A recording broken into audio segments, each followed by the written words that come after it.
Marie and Zach live in a world where everyone emits a specific level of frequency. The frequency not only determines the luck of the person, but it determines their fate as well. People born with high frequency are determined to achieve great success in life, and the ones with low frequency won't be that successful. But just because a person born with higher frequency achieves greater success and has a stroke of better luck, it doesn't necessarily mean they will be happy. A high-frequency person could be completely emotionless and won't have any feelings towards anyone or anything. On the other hand, people with low frequency can feel everything and would usually be full of emotion. So in this world, people's lives and relationships are determined by predestined frequency. A young pair of students, Marie and Zach, along with many other students, are preparing to take a test that will determine their actual frequencies. The test is being conducted blindfolded. Once the test results are finalized, the students are handed out their result sheets. Marie's frequency is extremely high, at 127. She has the highest frequency out of anyone. Zach is a student born with low frequency. He has an extremely low frequency of -7.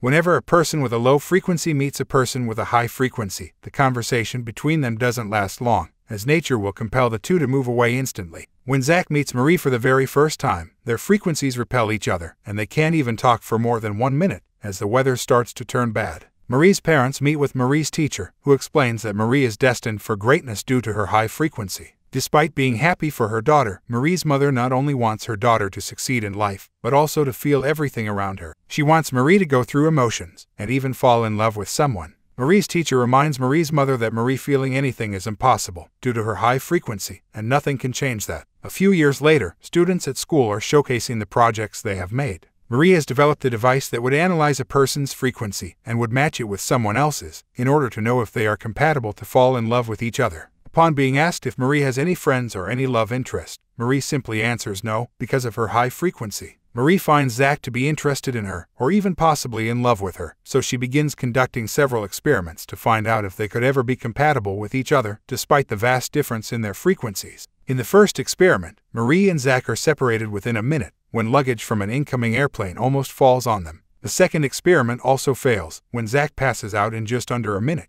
In the next few experiments, Zach expresses his love for Marie and even suggests touching each other to see if Marie could experience any feelings for him. During the last experiment, Zach asks Marie if she has felt anything for him all this time. Marie answers that she hasn't felt anything ever since she was born, and she had been pretending to feel something all this time. After a few years, when Marie has become an adult, she continues to fake facial expression and pretend that she feels something. At a gathering, a grown-up Zach shows up and reunites with Marie. He asks her if she has felt anything after their last meeting as teenagers. Marie is honest with him and lets him know that she still doesn't experience any emotion. During this entire conversation, Zach uses a few gibberish and nonsensical words in his sentences, with Marie not noticing them. Zach asks Marie to look at the time, and she is stunned to find out that they have been conversing for more than a minute. Zach tells Marie a secret that he has discovered, how a person can change his frequency. Marie doesn't believe him, as frequency is something that a person is born with, but knowing that they had talked for more than a minute with nothing bad happening, Marie thinks that Zach might be telling the truth. They both head to a restaurant, where Zach explains that he has come up with a unique method that will allow a person to either increase or decrease his frequency to match the frequency of the other. When Marie asks Zach to make her feel something, Zach asks her to hold his hand.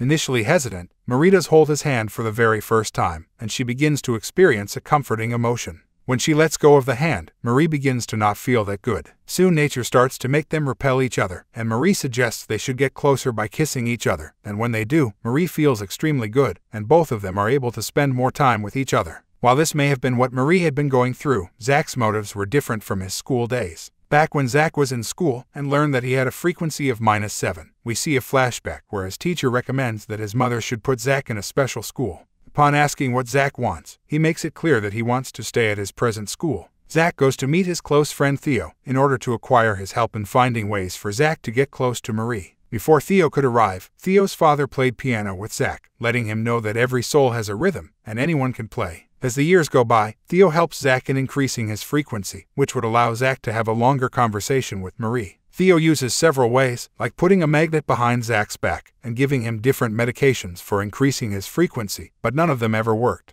Zach is determined to increase his frequency, as he actually loves Marie. Many years later in college, Zach's research is turned down, in which he explains that a low-frequency person can use irony to increase his frequency. After being consistently told that his research is invalid, Zach invites Theo into his room. When Theo arrives, he shows Zach the different medications he has brought that will let them change their frequencies. Even that doesn't help them, but what happens next changes their perspective forever. While they are talking to each other, Zach uses gibberish two-syllable words, and their frequency detector device notifies them that Zach's frequency had been increased for a few seconds. Theo concludes that sound waves mixed with gibberish two-syllable words could let a person increase his frequency. Theo, considering how clever and smart he is, creates a device that uses sound waves to determine gibberish two-syllable words at the right time and moment. This is why Zach was using those nonsensical words when he met Marie after so many years. After spending a lovely night together, Zach tells Marie how he and Theo solved everything successfully. Marie is beginning to have feelings at this moment, and she decides to take Zach to her parents. As Marie is with Zach, her luck seems to have come down by a small margin.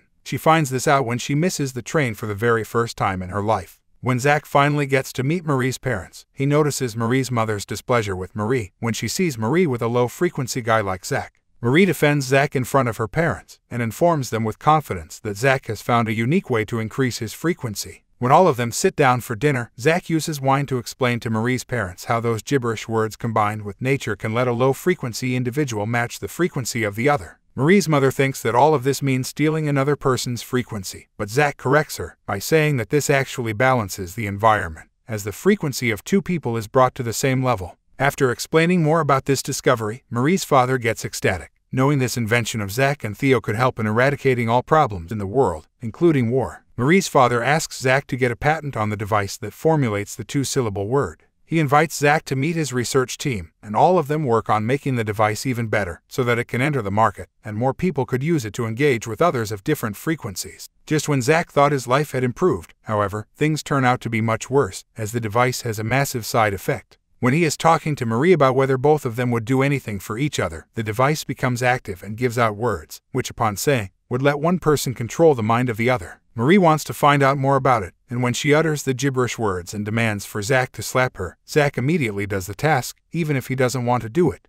Marie is disturbed, knowing how this device can let one control others and could be used as a deadly weapon. When Marie's father finds out about this, he asks Zach if he knew about this, or if he didn't consider this as a factor at all. Before he can answer, a distraught Marie questions the love between her and Zach. She begins to think that Zach did this on purpose and used the device to make her fall in love with him. Marie's father, who advocates for peace, makes Zach sign a contract that would never let him work on this project ever again. Despite signing the contract, Zach tries to find the right formula for the device to work, but he fails to do so. He tries to get in contact with Theo, who isn't responding to him. After a few days, when Zach returns to his apartment, he finds several government officials there. They use different words that make Zach tell the truth. Upon asking if Zach intends to manipulate the world by using the device, Zach honestly answers. The officials take Zach to a covert facility, where he meets Marie and others as well. The officials tell all of the individuals that they have discovered a technology that was actually present, even during the previous millennium. This phenomenon had been the reason for many wars, and many people, throughout history, have worked to keep this hidden.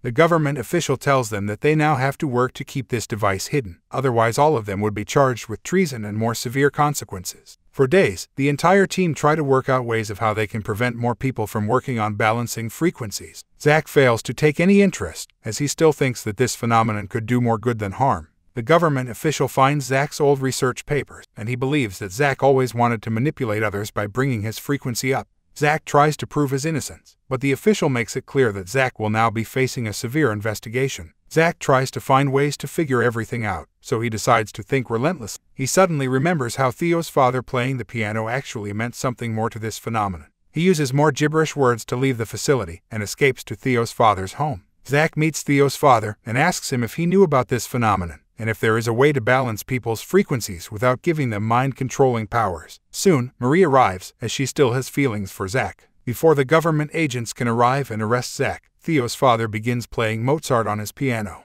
Everyone stops and starts listening to Theo's father playing beautifully. Theo's father explains that there was always a way to balance people's frequencies without giving them mind-controlling abilities. He explains that music was always the right medium, especially Mozart's music, who knew how other people could live in peace by listening to soothing music. In a flashback, Theo's father fears that Theo's frequency is just average. Theo's father explains to Theo that even if everything happens for a reason, and everything is determined, people still have free will. Theo begins working on this, and tries to find if fate does exist. Soon, Theo is able to work out a formula and a device that would let him predict the future and destinies of others. Theo perfected the formula to the point where he knew what would happen next. Upon telling this to his father fears what his son had discovered, and how detrimental could this be to the world. Theo's father bids him farewell forever, worrying about what his son could potentially do next. Zach and Marie are now happy together. Zach believes that it's fate that they are together, but Marie says that it doesn't matter now, as they are finally in love and